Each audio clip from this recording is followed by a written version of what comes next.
पाकिस्तानी अवाम tax चोर है।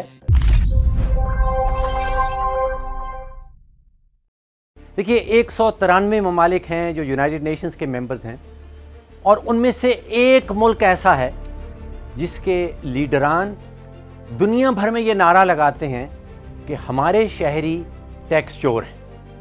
मुल्क के अंदर भी ये नारा लगाया जाता है, मुल्क के बाहर भी ये नारा लगाया जाता है कि हमारे शहरी टैक्स चोर हैं।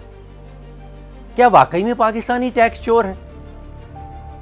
ज़रा नज़र दौड़ाइए कि आज से 13 साल पहले सन 2010 में सारे पाकिस्तानियों ने मिलके 1500 अरब रुपया हुकूमत की तिजोरी में डाला टैक्स की मद में। आज 2023 का साल, हुकूमत हमें खुद से बता रही है कि सारे पाकिस्तानी मिलके 9400 अरब रुपया हुकूमत की तिजोरी में डालेंगे। तो आप सोचिए 13 साल पहले सिर्फ 1500 अरब टैक्स की मद में और आज 9400 अरब। तो चोरी कहाँ हो रही है? टैक्स तो बढ़ता चला जा रहा है। तो आखिर मसला क्या है? एक नज़र दौड़ाइए हुकूमती इखराजात। दोबारा से सन 2010 में हुकूमत के इखराजात थे 2400 अरब। आज हुकूमत हमें खुद से बताती है कि हुकूमती इखराजात 11000 अरब पे पहुंच गए हैं। तो असल मसला क्या है? असल मसला टैक्स का नहीं है। असल मसला है कि हुकूमती इखराजात बेकाबू हैं। सच ये है कि पाकिस्तान में हर मर्द, औरत और बच्चा टैक्स देते हैं। मुझे बताइए, क्या आप मोबाइल फ़ोन इस्तेमाल करते हैं? तो फिर आप टैक्स देते हैं। क्या आप पेट्रोल ख़रीदते हैं? आप टैक्स देते हैं। क्या बस पे सफ़र करते हैं? आप टैक्स देते हैं। आपके घर में बिजली का कनेक्शन है? आप टैक्स देते हैं। गैस का कनेक्शन है? टैक्स देते हैं। स्टेशनरी ख़रीदने जाते हैं? टैक्स लगता है। अभी हुकूमत ने बिजली की मद में एक 250 अरब रुपए का टीका लगाया। इल्ज़ाम किस पे लगाया? IMF के ऊपर कि IMF कहती है रेट बढ़ाएं।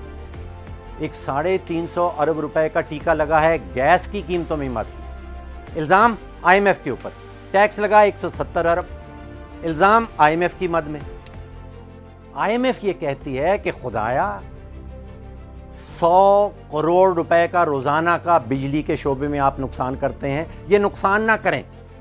तो बिजली के शोबे में 100 करोड़ रुपए का रोज़ का नुकसान बचाना क्या हमारे अपने मुफाद में नहीं है?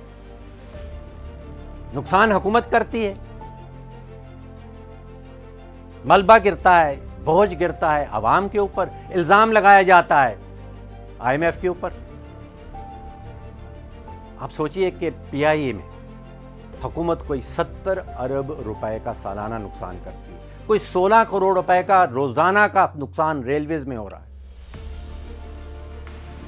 हमारा असल मसला सियासी है, माशी नहीं है।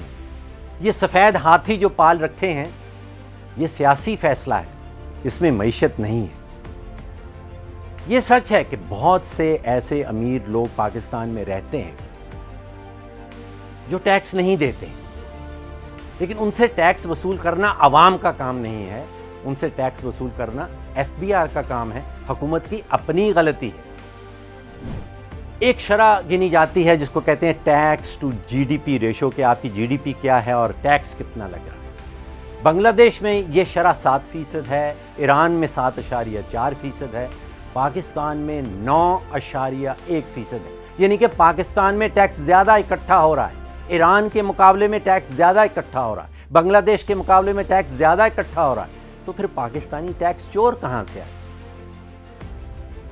ये सच है कि इंडिया में ये शरह जो है वो 12% है और उसके पीछे हकीकत ये है कि इंडिया के सूबे एक बहुत बड़ी कंट्रीब्यूशन करते हैं टैक्स में, और पाकिस्तान के सूबे जो हैं वो टैक्स इकट्ठा करके फेडरल हुकूमत को बिल्कुल ही नॉमिनल सी अमाउंट वहाँ जाती है। तो असल मसला टैक्स नहीं है, असल मसला हुकूमती इखराजात का है। एक और मज़े की बात आपको ये बताता हूँ कि अगर 3 किस्म के टैक्सेस हम जमा कर लें, जिसमें इंडायरेक्ट टैक्स है, जिसमें कस्टम्स की ड्यूटीज़ हैं, ود ہولڈنگ ٹیکس ہے، حکومت کی ٹوٹل انکم کا 90 سے 95% یہ بن جاتا ہے. یعنی کہ آج اگر ایف بی آر کو بند کر دیا جائے تو 90 سے 95% ٹیکس حکومت کی تجوری میں پھر بھی اکٹھا ہو جائے گا. اچھا، ایک اور مزے کی بات، بچپن میں ایک کہانی سنائی جاتی تھی ہمیں کہ رابن ہوڈ کا ایک کیریکٹر ہے اور وہ امیروں کی جیب سے پیسے چراتا ہے اور غریبوں میں بانٹتا ہے. تو ہماری حکومت جو ہے وہ ریورس رابن ہوڈ ہے، وہ غریبوں کی جیب سے پیسے نکالتی ہے، اور جو امیر کارٹیلز ہیں پاکستان کے اندر